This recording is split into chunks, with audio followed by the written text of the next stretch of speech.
live. Welcome back, ladies and gentlemen. I am your host, Blake Ruffino. This is Are You Serious Sports. I hope all of you are making it a good one. We know that we are as well. Coaching search day 2, maybe a little bit more days than that if you consider that you still technically have an offensive coordinator that you have to hire, even though the 2 guys or maybe even 1 guy, who knows, may be in the building, but defensive staff. Day 2, we talk about what we're hearing today. Did drop something this morning on the forum. Have some things changed to that, maybe a little. We'll touch on that, but if you're not subscribed to the forum, you need to be. AYSSnetwork.com/forum. LSU just gets a massive commit in Jair Brown, the Ohio State corner, New Orleans native. We'll touch on that. Major Burns says that he is coming back for his senior year, wants to get his degree. I've seen a lot of negativity circling that, but I'll spin it in a way that I think it should be relatively looked at. Maybe you hate me for it, maybe you don't, but it is what it is. We're just going to tell you the truth as we always do. Or we'll go around your SEC here tonight. So coaching search, what I think has to happen. So last night we talked about all the news and what we're hearing. I'm going to tell you a big opinion about what I want. Not necessarily what is happening, but something that I want. And not just specifically what I want, but what LSU needs. Okay? There's a lot of names that you're going to hear. There's a lot of names that are going to be thrown out. But there's one thing that LSU is going to have to accomplish on this defensive coaching search. Not just at DC, but at corner and at safety. And quite honestly, defensive line. So we'll touch on all of that as well. And technically, if BK does want, and I think that he does, you have a tight end position coaching vacancy that we did not talk about yesterday at all. So we will do that as well here tonight. We'll go around your SEC. As I mentioned, Quinshon Judkins enters the portal, and I've already got the first question of the night that's in here about Quinshon Judkins from Curtis Lambert. Says Judkins ? And for those on the podcast, he gives us, and because you can't see it, but a side-eye emoji. Here's what I'll tell you. Let's get this Quinshon Judkins thing out of the way. Do I think that LSU would love to have a running back of his caliber? You always would. Do I think they go in his direction? No, I do not. Because I think Josh Williams returns, just based off of his words, saying that he's leaning on returning. Let's see what Noah Cain does. I think he's got a 6-year of eligibility because of the COVID year. You have Caden Durham that is coming in as well from Duncanville. You have Caleb Jackson and Trey Holly. That's 5 backs right there. I'm just going to I'm going to tell you how I see it. Now, again, if it's your first time ever watching this show, here's a newsflash. When I tell you it's opinion, it's opinion. This is an opinion. I don't think it's worth spending the money for a 1-year rental when you have the backs that you have right now and the backs that you have coming in. Guys, you just got a 5-star commit in Harlem Berry yesterday. I don't know if it's worth it. And I know he was not going to be here when Quinshon Judkins would be here. You know, the asking price for a running back like that, we're going to see what the market is. I would assume would be around $400,000. I mean, I'm just being honest. We're living in a world right now with college football where you're seeing how the sausage has always been made. And I've tried to tell you that, but it so many times it feels like that things go out of one ear, or, go in one ear when you say something and out the other. And sometimes logic leaves the building. So with that being said, we'll touch on that. Michael Morris is in Spring Hill, Louisiana. Good to have you in here with us as well. Richie Evans says from the 318-31 great West Monroe, the dynasty of high school football, West Monroe. Good to have you in here with us, Richie, as well. Danny England Sr. says, are we going after Shaz Preston? I have not been told either way. I have not been told yes. I have not been told no. So we'll see. Now, could it happen? Yeah, it 1,000% could happen. Is it happening? I do not know. That I do not know. So going to be another information type of podcast, an opinion type of podcast and show, and we'll give you everything that we have here, or break some of it down. Break some of it down. Rod is in Decatur, Georgia. Good to have you in here. He says, let's go. Good to be with you, or good to have you in here with us. Rod. Kenneth Harris says he's in Memphis, Tennessee, the 901 via the 504. Every time I see Kenneth and he says that he's out there in Memphis, I always think of my father-in-law who tragically passed before I thought it was his time. Loved the man to death. Michael Trago. But he lived in Collierville. So Memphis, Tennessee, stand up. Stephen Fryer, good friends over at Fry Construction out there in Eunice. We tell you about the 337 all the time, but if you do not know who these guys are and you need their help, you need to call them now. Site work, land development, oil and gas service, commercial construction, aggregate and soil hauling, waste containers, demolition. They do it all. 337-457-5100. Let them know that Blake Ruffino sent you on by. But Stefan's in the chat. He says, AYS loud and clear over here in the 406 area code of Montana. What are you doing in Montana, my man? What are you doing in Montana? Are you hunting without me?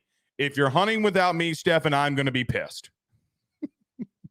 What are you doing in Montana without me? Ed Reader says, what about Eli Holstein coming home? He says Eric, but I know he means Eli. Because you have gotten AJ Swan and you have a quarterback committing on January the 6th, even if they wanted to, I do not believe that they will add Eli Holstein before January the 6th this Saturday with Underwood committing. I do not believe so at the current moment. I do not believe so at the current moment. John Sibley Butler says, if Blake tells me that a chicken dip stuff, I look for the can beneath the chicken's wing. Oh, I got you. Good little Franklinton saying there. Good little Franklinton saying. You got to love it. Good to have you in here, John. Todd Harris says, 512 Georgetown, Texas. Good to have you with us, Todd, as well. Good to have you in here as well. All right. I see this, and I want to end this one here. Wilk on YouTube says, how much for Phil Parker? There are a couple names that, unless told otherwise, guys, we got to stop mentioning. Number one is Iowa DC Phil Parker. Phil Parker has been at Iowa with Ferentz since 1999. 1999. So for relative sake, guys, there could be a kid out there that's 25 years old, and Phil Parker has been at Iowa longer than he's been alive. 25 years is a long time. I would assume, I do not cover the Iowa Hawkeyes, I would assume there's been a lot of people that has tried to pluck away Phil Parker, and he has not left. I don't think he's leaving. Here's another one I don't think is leaving either. And look, think and actual reality. Again, I say this all the time. Think and actual reality are two different things. I do not want to hear Phil Parker. I do not want to hear about Will Muschamp. I do not want to hear about Glenn Schumann. I don't want to hear about Brad White. Those are four names. Glenn Schumann at Georgia is not leaving. And to be honest with you guys, he'd be an idiot too. He is the defensive coordinator for the Georgia Bulldogs. He is the one that calls the plays. Muschamp has the title because he is Kirby Smart's trusted confidant on that staff. The most trusted. Glenn Schumann calls every defensive play for the University of Georgia. So, I'm just saying, man. I'm just saying, like,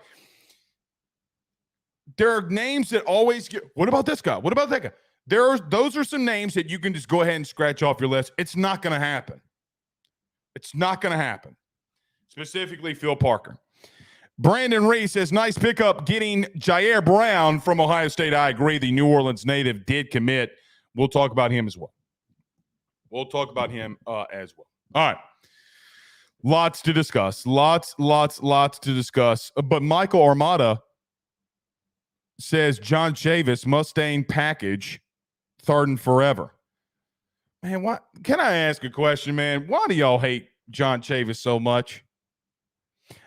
Third and Chavis, I know, has always been a thing, but I got to be honest, man. John Chavis fielded arguably the best defense in LSU's history. I like Chavis, man. I'm not going to poo-poo on the man. I really do like him.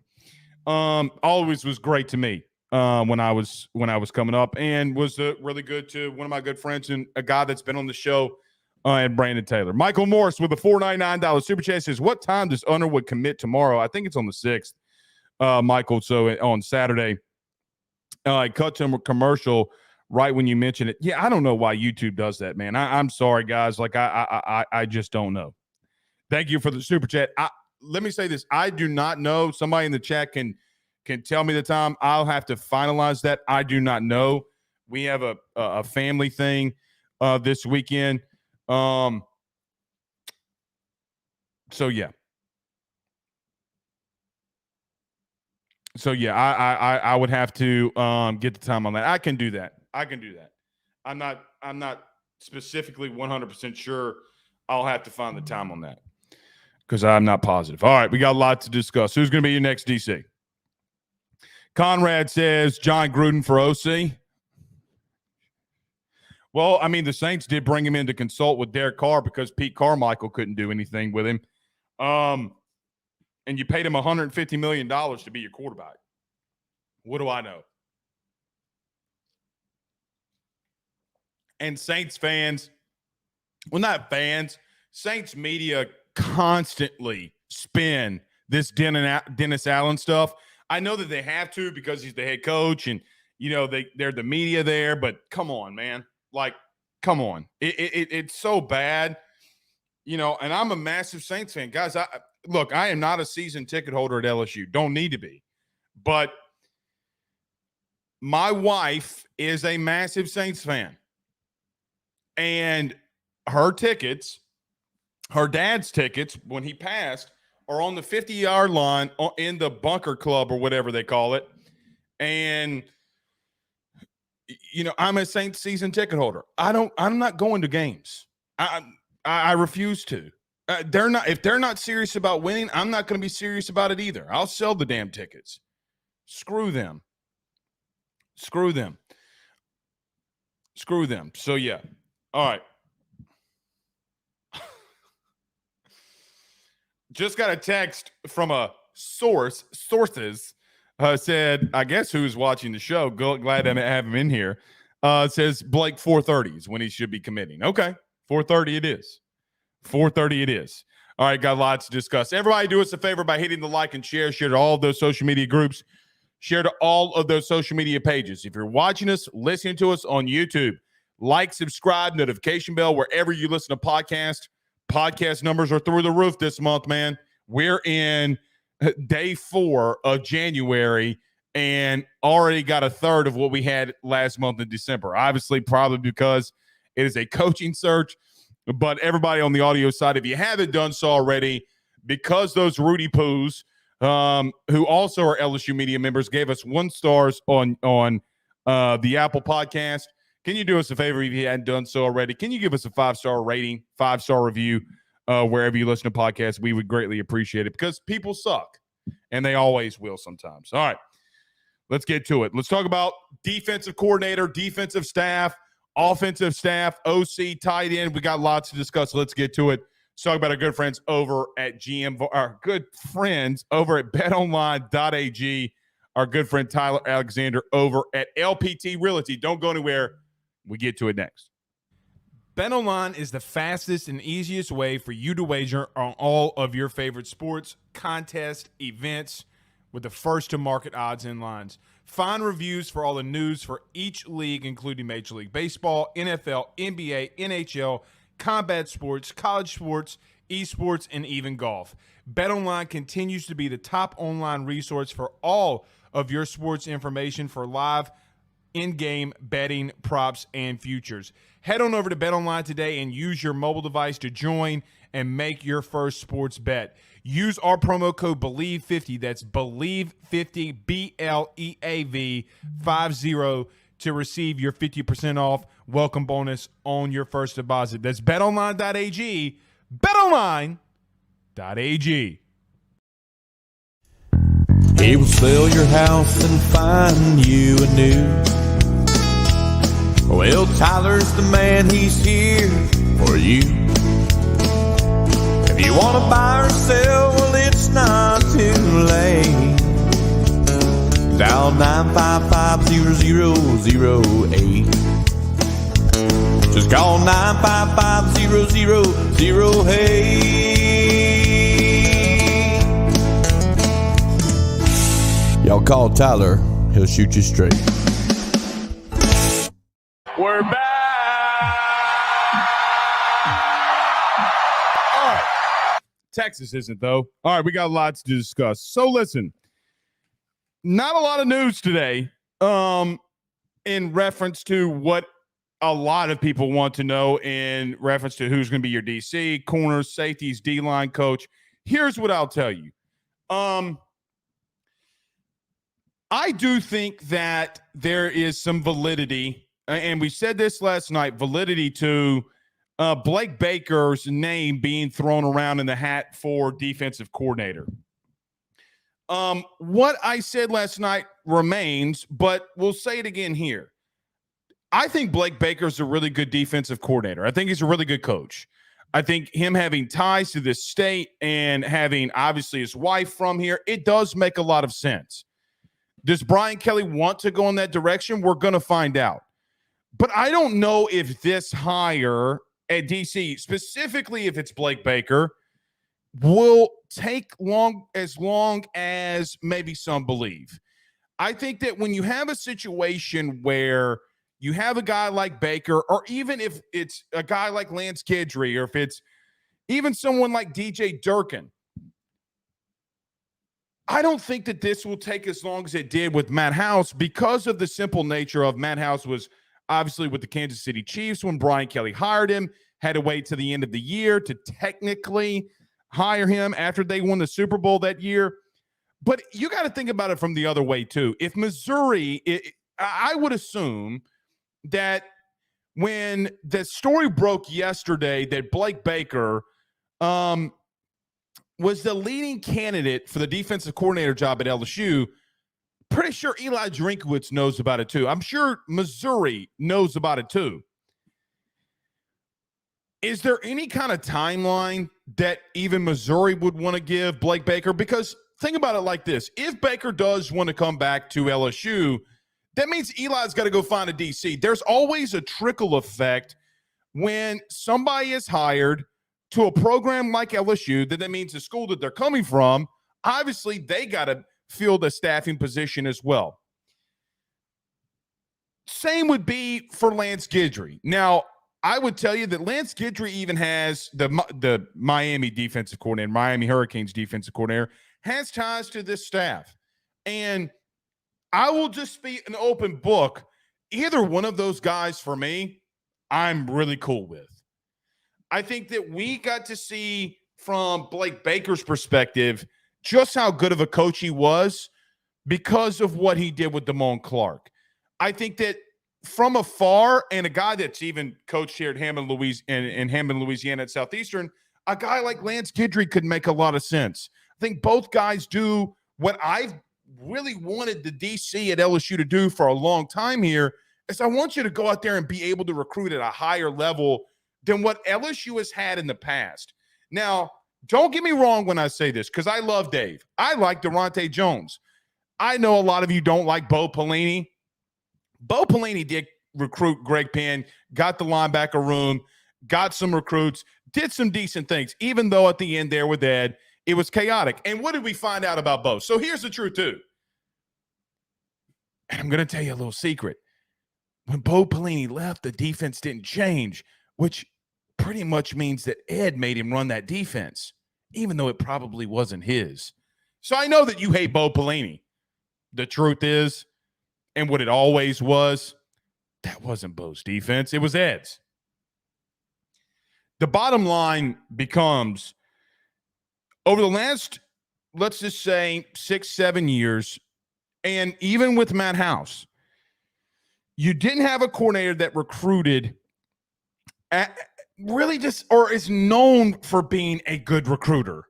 I kind of do want a guy at that position that will come in and recruit, because when you're the DC at LSU under Brian Kelly, gosh, you got a lot of free reign.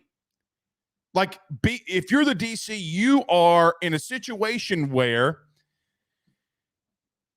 Brian Kelly's going to leave. I'm not going to say leave you alone, okay? But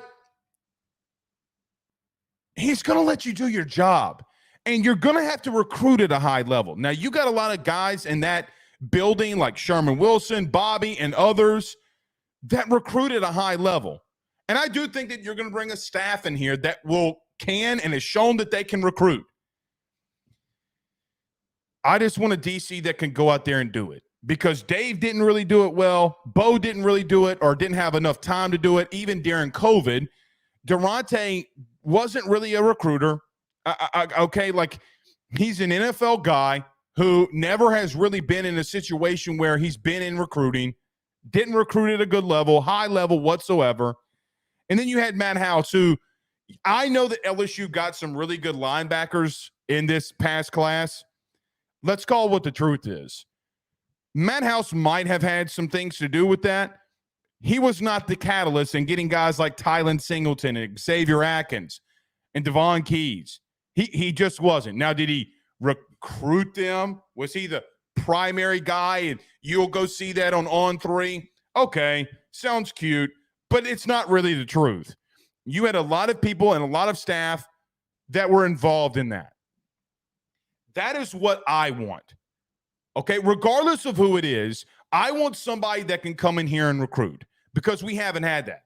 Love Dave to death. He is the mad scientist. Think somewhat to some degree, I'm not going to say worship the ground that the man walks on. Okay, I think at the end, a lot of LSU fans gave him a hard time. But Dave's an excellent coach. Doesn't recruit well. Just doesn't. You know how I know? Because look at what he's doing at Baylor. He's collapsing. And mainly that has a lot to do with him not recruiting at the level that he needs to. Love him to death, but reality is reality and facts are facts. But I do think that this Blake Baker thing, as an example, is going to come quicker than some would maybe even believe. If you're a guy like Eli Drinkwitz and that story breaks like it did yesterday, do you give Blake Baker an ultimatum? Like, hey, man, you know, we want to have you here, clearly. We gave you an extension. You signed the extension. We want you at Missouri. But if you're going to LSU, if you're going back to Louisiana, you got to make that decision soon, because I got to go find a DC. And I don't blame Drinkwitz for having that kind of thought process. Like, look at Eli Drinkwitz. Eli looks like a guy that wants to make a decision right now. He, like, everything in order. I don't think that Drink is like a guy like Brian Kelly who, hey, man, the moment I've been in this situation before, I'm going to let things play out because I know that I can get a right guy in here. Now, what's the likelihood?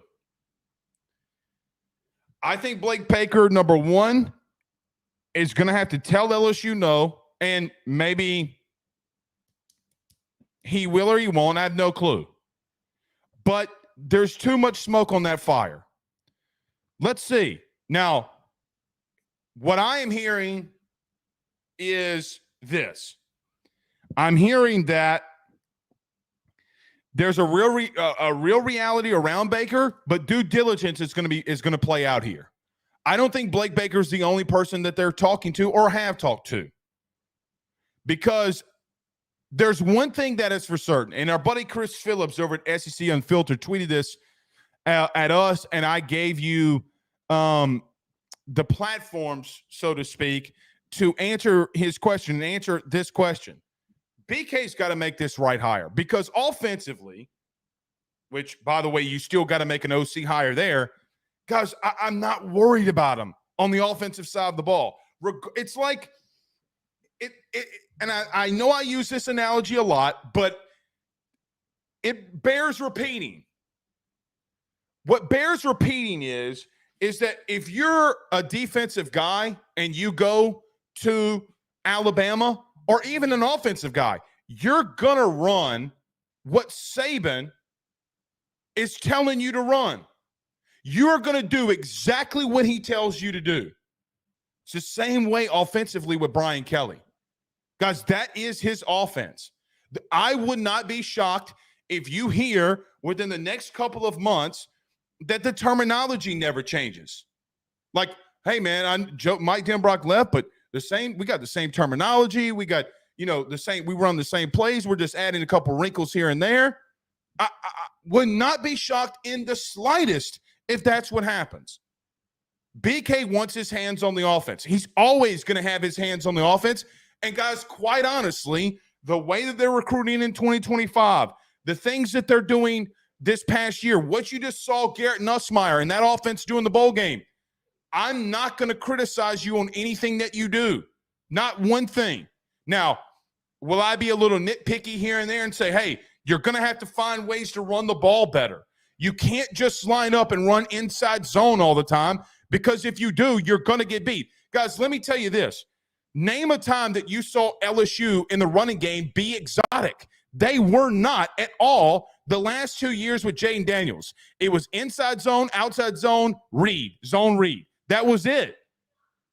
You're going to have to do some different things with a quarterback who I'm not going to say Garrett Nussmeier can't bail you out, but guys, you do not have the Heisman Trophy winning quarterback who in a split second at the drop of a dime can take off and run for 85 godforsaken yards and score a touchdown. Oh, and by the way, the fastest quarterback literally from the miles per hour tracker that all these people come out with, oh, this guy ran 22 miles an hour.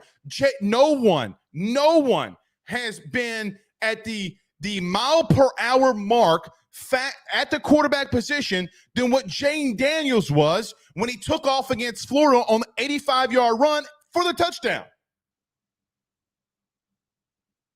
Offensively, I'm not worried about you. There are small wrinkles you got to fix. Defensively, though, boy, oh boy, oh boy. You can't miss on this one. And I think when I say due diligence, that's exactly what I'm talking about. I don't know if Brian Kelly's going to put all of his chips in the center for Blake Baker and not talk to anybody else. I don't know that. What have we learned from Brian Kelly in which, quite honestly, in what will be the 3 years, or really just 2 years, but going into year 3, what have we learned from him? He is process-oriented. He is not going to overreact to anything. I tell this story all the time, too. And I'm sorry if you're around children. I won't use any curse words or anything like that. But it's like the story of the young bull and the old bull. The young bull and the old bull are up on the hill. When they're up on the hill, they look down in the valley, and there's a whole bunch of heifers down there. And the young bull looks to the old bull and says, hey, let's run down there and, fornicate with those heifers. And the old bull looks at him and says, why we're going to run? Let's walk. Brian Kelly is not going to overreact to anything. Now, on the field, him getting purple-faced, that's a completely different scenario. Process and detail-oriented. But we talked about recruiting with whoever the next DC would be. What about position coaches? Look, man. Yes. All right, hold on. Come on. Daddy's live now. Daddy's live. You ready, Pikachu? 1, 2, 3. What's up, dude? Nothing. Hey, let me ask you a question. You know more than me. You talk to more sources than I do. Who do you want as LSU's next defensive coordinator?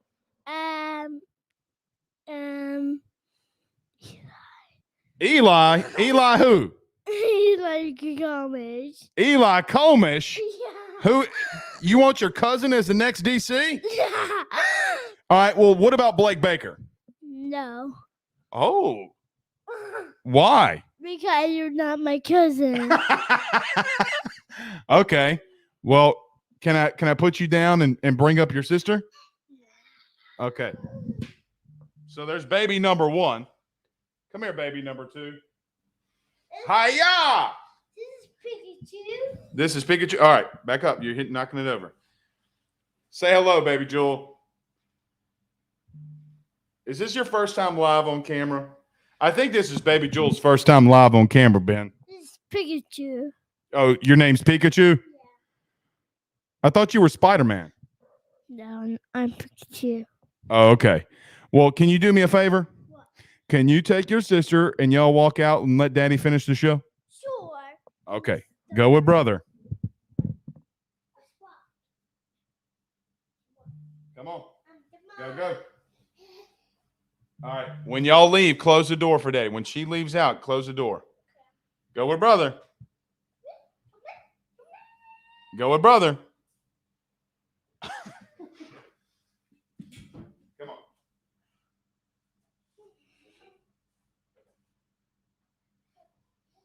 Stand up. Thank you.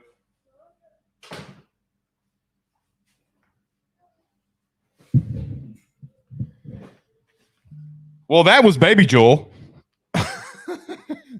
I know that a lot of you know who Ben is. But I think that's the first time that y'all have ever met Baby Joel. Blonde hair, blue-eyed Baby Joel. My wife hates when I say that, but I don't think she can hear me. I have no idea where I left off. No idea. Golden Boot Pod, I'm assuming this is Pooh Bear. But Pooh Bear says, hashtag Ask Ben, what are your thoughts on Gibson? Ben, what's your thoughts on Gibson? He said no. I guess he just wants his cousin as the defensive coordinator. Don't blame him. He'd have an amazing source. 337 Bo with a $4.99 super chat says, BK interviewed Baker just 3 years ago and saw nothing in him to offer him a staff job. And now he's the number 1 guy. It's kind of crazy. So let's talk on that. It's a good point. Let's talk on that.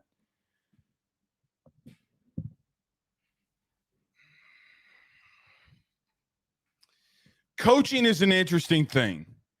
And there's a potential that not only Blake Baker would be the dude that he did it with, but Corey Raymond. I mean, Corey Raymond is a possibility that happened. Thank you, 337, for the super chat.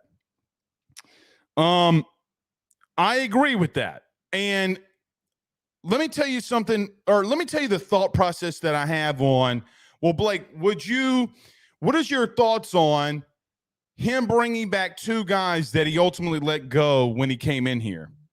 He didn't know them. He didn't know them. He just went up against Blake Baker when they faced off against Missouri. He's seen him up close and personal on what he can do, the issues that he can bring. Another part of that is if or when Brian Kelly would hire those 2, I do think that he shows that he will put his ego aside and do what's right or what he believes to be right to win at LSU. Right? I mean, would it not be to a place and a point where that you're just putting everything aside and you're saying, hey, man, I made a mistake. I'm bringing these guys back. I mean, college football is in a place where Bobby Petrino, who got in a wreck on a motorcycle while cheating on his wife at Arkansas, just got hired back at Arkansas under Sam Pittman as the OC there. Lane Kiffin got fired from Saban, and now it seems, y'all know that relationship. You know it. Saban has moved on from Kevin Steele and brought him back. And quite honestly, Brian Kelly has fired Mike Denbrock and brought him back multiple times. He's let him go and then brought him back, and it was one of the better OCs it is one of the better OCs in the country. It's not personal, man. It's not personal. Now, it does seem to be personal with a guy like Matt House. That is what it is. That is what it is. You have too many people out there. You got guys that aren't even committed here, in like recruits like Terry Bussey, who are saying good riddance to guys. There is a 5-star DB from Texas, Timpson, Texas, and Terry Bussey, who took to social media and told Matt House to kick rocks. And you're asking, that's what I would think, 337. That's what I would think. Let me do one more, or talk about one more thing too. And I probably could make this a rant, but I'm not going to, but I'm going to end this here. Can we think about something logically for a minute? Like, can you and I have a discussion for just one quick second about the reality of Matt House being fired? Because I continue to hear it and have the questions from you about it. I have heard from you. I don't know where it comes from, nor do I really care. Guys, do you really believe in your heart of heart and soul of souls that the determination behind Matt House getting fired and that buyout money coming just miraculously overnight happened after the Wisconsin game? Guys, that did not happen. Let me tell you something about the business that I'm in. Here's how the business that I'm in works. Normally, currently, right now, as everybody on Facebook is hitting the like and share and sharing to all those social media pages, in my business, when there's nothing bigger for my business from a money aspect than talking coaching searches. Nothing. Not one thing iota. So when you do talk about them a lot in your shows, sourced or unsourced, fact or not fact, it brings ratings. It always is going to bring ratings. Guys, we don't normally have 1,000 of you in here on a given night. We just don't. We do right now because it's a coaching search. So when you bring up things like, oh, I'm hearing Matt House is staying. Oh, I'm here he's not leaving. I hear they're not moving on. I'm hearing that Bob Diaco, who did not get fired by Brian Kelly this week, that he will be elevated. When you talk about that all throughout the season, it brings you views. There's a reason that we didn't say it. There was a reason why on this show, religiously, night in and night out, I basically said Matt House has to be fired and they have to move. There was no coming back. After Ole Miss happened, there was no coming back from it. Regardless of what you hear, regardless of what, your cousin Joe, twice removed, who knows a guy at LSU, tells you, I'm telling you for a fact that did not happen. It did not happen. Deep down, I know that all of you know that. You mean to tell me that Scott Woodward, the guy who got Kim Mulkey to come here, who, by the way, they're tipping off at 8. Looking forward to that game. SEC play gets kicked off tonight. The guy that hired Jay Johnson, the guy that was able to pull Brian Kelly away from Notre Dame, saw a video on Twitter, who, by the way, he does not have a Twitter, saw a video on Twitter and thought to himself and told Brian Kelly, hey, we have to fire Matt House. Bro, come on. Are you guys, you have active players and recruits that you are trying to get that are actively not here, like Terry Bussey, on social media telling House to kick rocks. And you're trying to convince me, that Matt House's decision was right after Wisconsin? As now, earmuffs if you're around children. As Conor McGregor would say, I'm not going to, the word's not going to come out, but get.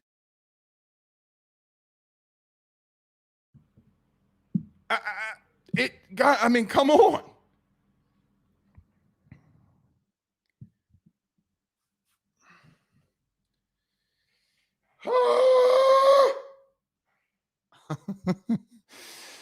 Oh, man. We do got to get to a break. Position coaches. Got to talk on them too. Let me do this before we do get to position coaches and get a quick break. Bob Diaco was a guy whose name has been brought up a lot from people. Would he be elevated? Yeah, I see a scenario where Bob Diaco, who coached special teams and was the outside linebackers coach this year, that he would be elevated? Yeah, I do. And by the way, how people do not know that Bob Diaco coached outside backers and was the special teams coach is beyond me. Shows me they never paid attention at practice. But he's been a DC under Brian Kelly before. And could he be it again? Yeah, I do believe that he could be. Will he? I don't know. Could he be? Yeah, I think he could be.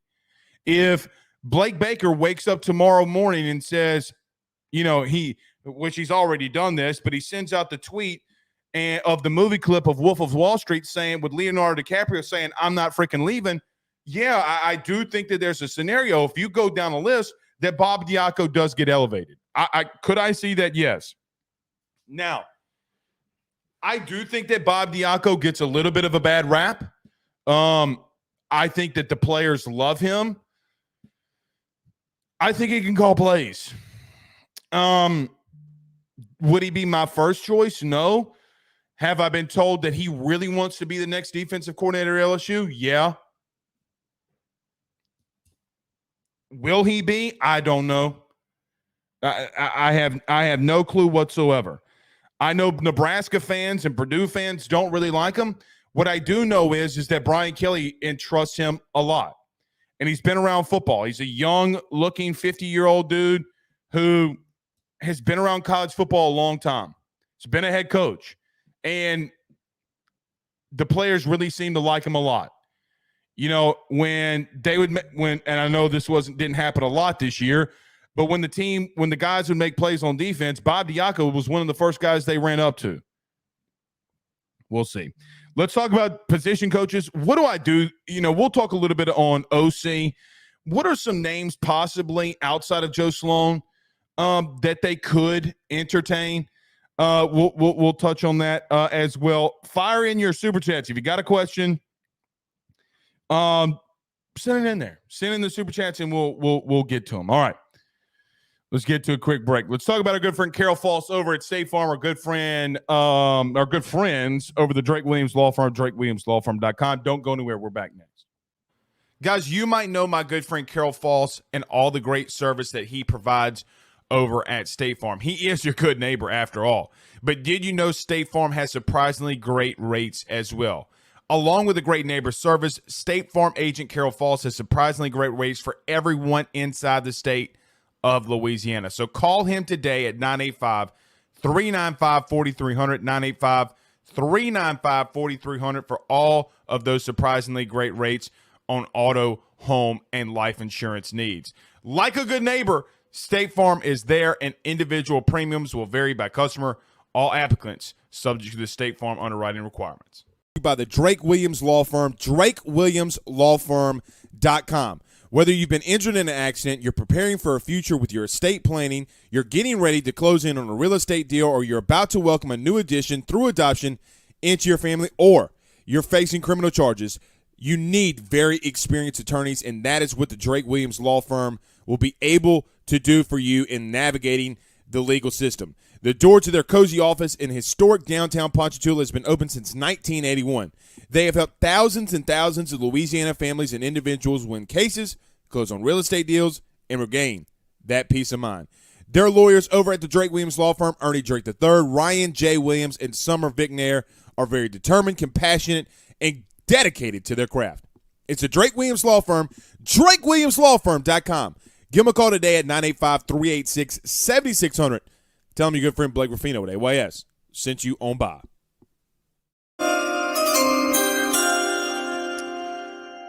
Otis Quinn in the Super Chat says Jesse Minter is a BK guy. That he is.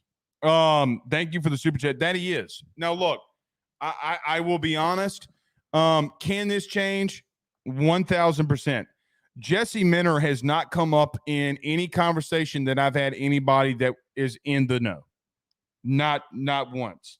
I do think they're waiting on Blake Baker. And we'll see there. Would I hate Jesse Minter at LSU? No.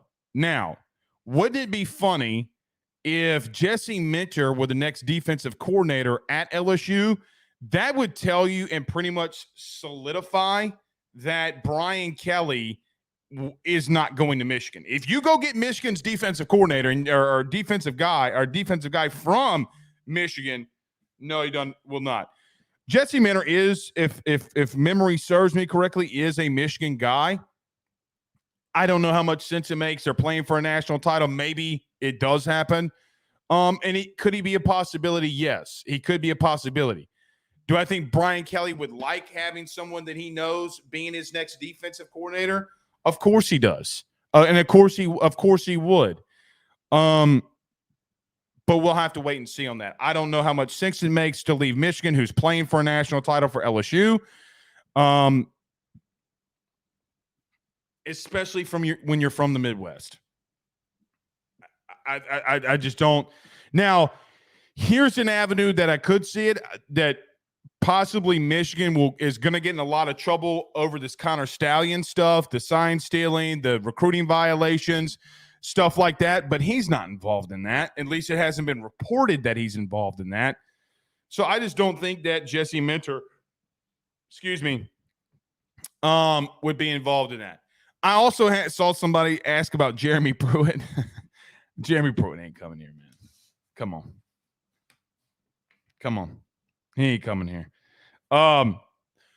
Would I mind Jeremy Pruitt? Actually, no, not really. I wouldn't mind Jeremy Pruitt, but man, the dude's got show cause. He's got to be hired as an assistant, an analyst. I mean, there's so many hurdles you would have to go through with Jeremy Pruitt. No, I do not think that he would be a viable candidate.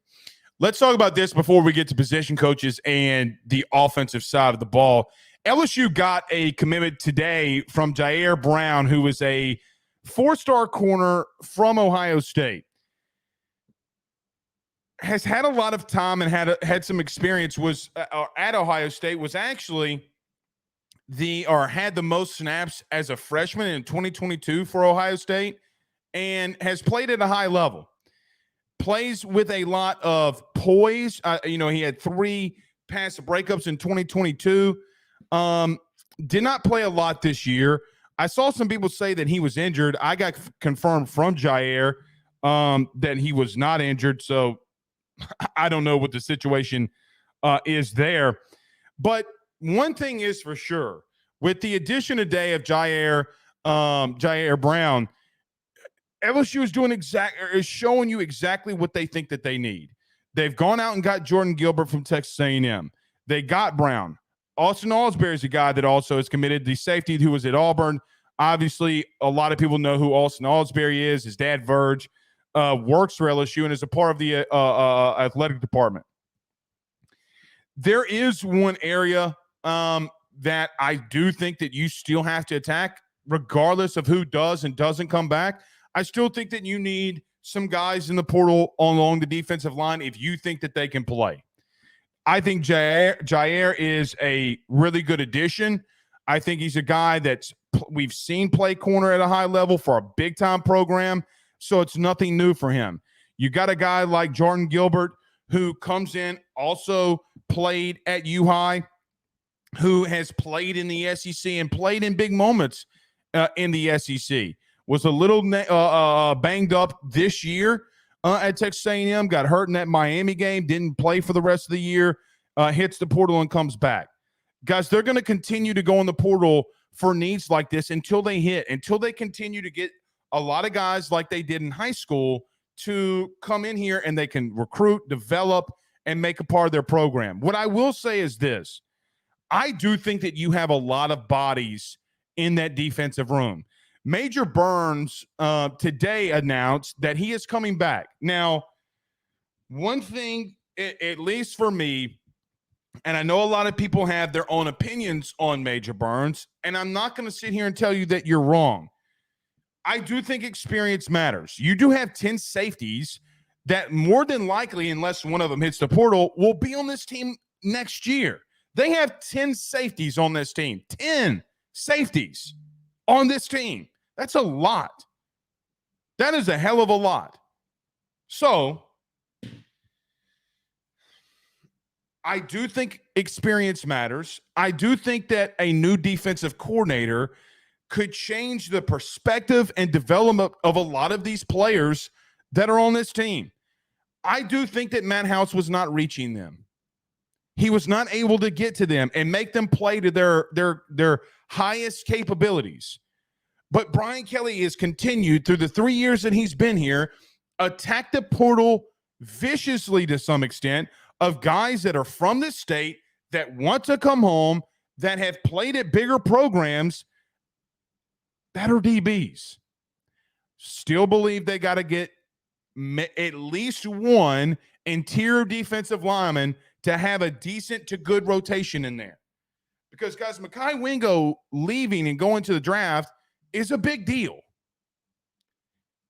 Maybe you get a surprise from a young guy like Don McKinley, but are you always going to bank on that freshman interior defensive lineman hit? Having guys that play as freshmen along the lines of scrimmage are not always something that you can bank on. Will Campbell and Emory Jones do not fall off on trees. That doesn't happen everywhere. Does it happen once or twice in some occasions? Yes. I will say this, and I said this 2 or 3 weeks ago, and I threw the notes away because I was doing a little cleaning shop. But I put it back in the notes for today when Major Burns announced that he was returning. This is in the SEC. Do you want to know which teams that won the ACC in the last 5 years in order that had the most senior latent teams? This year was the University of Alabama. They won the SEC. The last 2 years was the University of Georgia. What did they do the previous 2 years? The year before that, in 2020, it was Alabama. Oh, well, wait, they won a national title that year too. So wait. Okay, so you got Alabama that was in the playoffs. You got the two-time defending national champions in 22 and 21 who had the most senior latent teams, and they won national titles and won the SEC. 2020, it was Alabama. Oh, and wait, in 2019, it was LSU.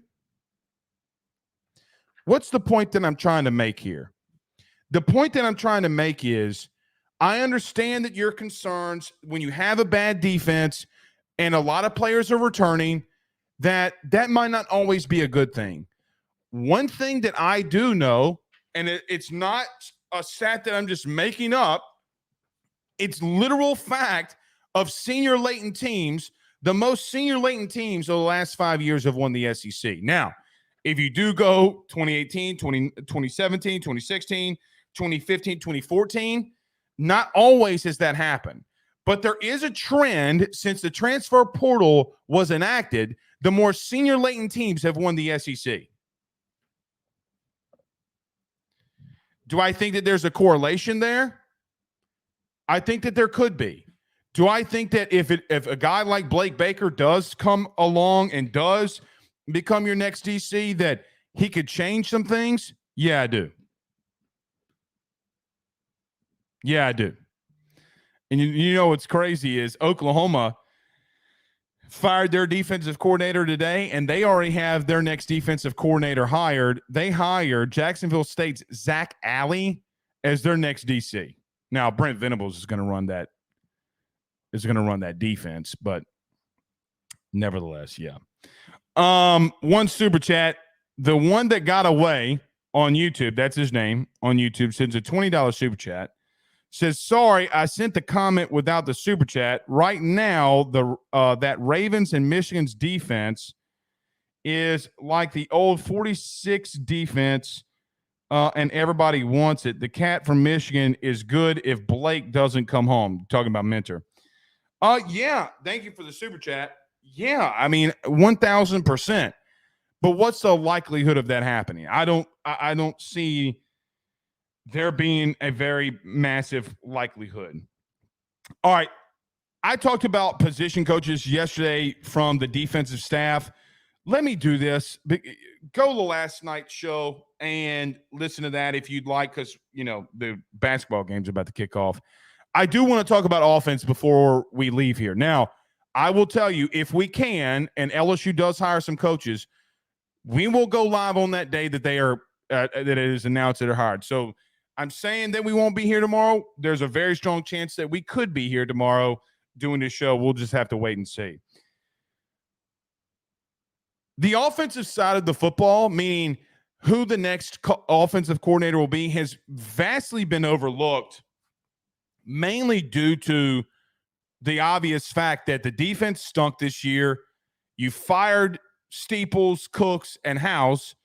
And so everybody's focus is on the defense, where I don't disagree with you. But Brian Kelly, after Mike Denbrock left and went back to Notre Dame, promoted Cortez Hankton and Joe Sloan.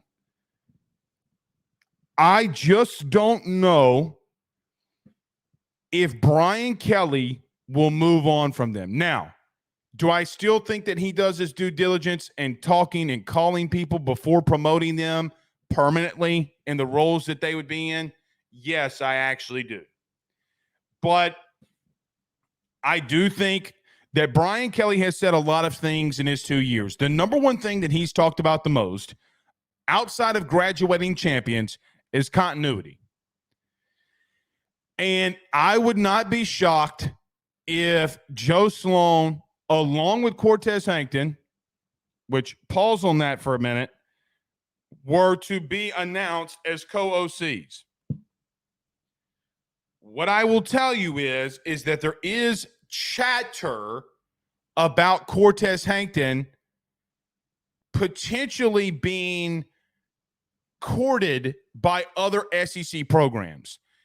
What I will tell you for a fact that was not reported is I know for a fact that Texas A&M was after Cortez Hankton. Know it for a fact. I actually said it 2 or 3 weeks ago, when they hired Klein and was trying to hire Mike Denbrock. Said that Mike Denbrock was not the only position coach that they were, or coach from LSU that they were trying to hire. Just for reference, it was fully meaning Cortez Hankton. Do I think that there's a possibility if Joe Sloan were promoted permanently that Cortez would look elsewhere? Yes. Do I think that Brian Kelly wants him to leave? No, I do not. I have said in the past that I think that if you're going to promote them as co-OCs together, I just don't see a scenario. Well, I do see the scenario. I just don't see how logical it is to then demote Cortez Hankton for Joe Sloan, because it feels like a slap in the face, right? Like it feels like a slap in the face. Like, hey man, we're just going to go ahead and give it to this guy. Thank you for whatever you're doing. I do think Cortez would leave and go somewhere else. Possibly. But I do think that you have your next signal callers offensively in that building. Whatever Brian Kelly tends to do there or wants to do there, I've told you before and we'll tell you again, I'm not stressing. He's got to go hire a tight ends coach. Now, one thing about hiring tight ends coaches is there's not really a lot of good ones out there. Now, there are some that are tight end coaches, but none of them really play tight end. I had a buddy of mine that I played with at Southeastern who is a coach in the SEC, been a coach in the SEC for about 4 years now. And his first gig in the SEC was a full-time position, was a tight ends coach. And I remember having a conversation with his dad. He's like, Blake, you fat linemen have no idea what it is to be a tight end. He did a good job. The tight end that he had at the time, I think, was a second-team all-SEC guy. He did good. But he never coached that position before, but he had to take it, obviously, because it was the first time that he was offered an on-field position in the SEC. I think Slade Nagel is a guy that I'm going to keep my eyes out for that position. Let's see what happens here. Has a lot of ties to the state of Louisiana. We'll see where they go on that route. But I do think that Brian Kelly ultimately would want to hire a tight ends coach because he's a tight end guy, and you're bringing in a lot of tight ends to this program. Okay. And make sure I don't have any more super chats. Oh, we do have another super chat. Josh says, hey, Blake, sends a $4.99 super chat, says, hey, Blake, can a player that has already signed with a class pull out after the fact? Yes, technically he could. I'm just thinking about Colin Simmons if Bo Davis comes. Josh, could he? Yes. Colin Simmons, in my opinion, would not leave the University of Texas to follow Bo Davis to LSU. Now, after a year, could he hit the portal? Yeah. Just don't see that happening. Who was you guys in the chat will know this. Refresh my memory. LSU had a kid that signed with LSU, and during like fall camp, like 2 or 3 days in, he entered the portal. Who was that? King. Wasn't it Michael King? Or Daughtery? Michael Daughtery? Maybe called himself King. Whatever his name was. I mean, kid got here and was like, shit. I mean, and that just happened last year. Guys, the kid signed in last year's class. I mean, the dude got to an SEC program and was like, hell no. To the no, no, no. Hell to the no. Wanted nothing to do with the SEC. Jalen Shedd was another one. God, what a name from the past. And people are in the chat saying he went to a JUCO. Chris Phillips from SEC Unfiltered says, my guy, what's happening, brother? Good to have you in here with us, man. Appreciate it. Y'all got to go check out Chris, SEC Unfiltered.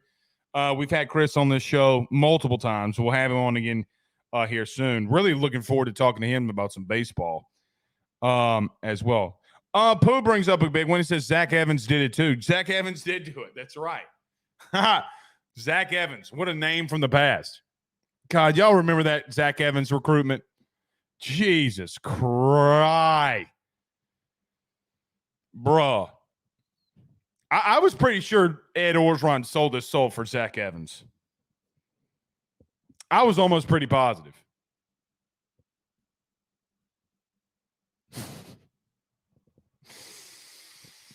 Oh, boy. All right. We're out of here. If there's a defensive coordinator hired tomorrow, we'll be here with you too. Be prepared. Oh. Let me finish with this.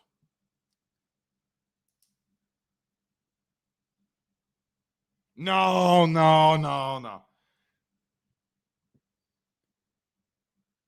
Yeah, I'm going to finish with it.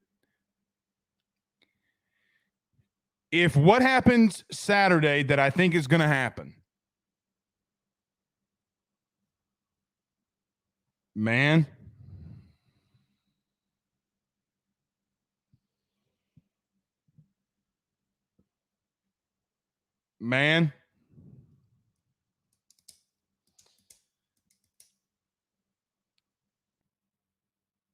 I know a lot of you were upset about how the season went.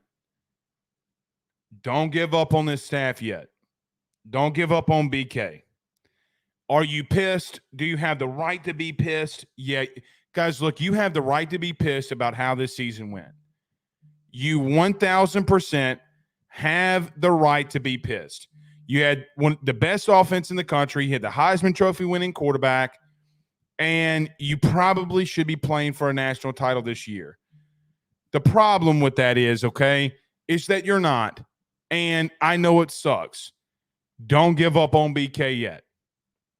Because if what happens on Saturday happens, and you got the number one position player at running back, the number one position player at wide receiver, the number one player in the country, and is a quarterback, yeah, man, I just think you got to give him a little time. It's funny because Brian Kelly and LSU has been labeled a lot of things, right? Like LSU's been labeled behind in NIL. They've been labeled, lazy recruiters at times. There's so many different labels that LSU has gotten over the last 2 years in the Brian Kelly tenure. If you get the kid to commit on Saturday and you look at where you're at in 2025 in recruiting, you're going to be in a position where you hadn't been in a long time through the high school recruiting ranks. With that being said, I still have my entire faith in Brian Kelly and this staff. We'll see y'all tomorrow or whenever. Maybe tomorrow. Peace.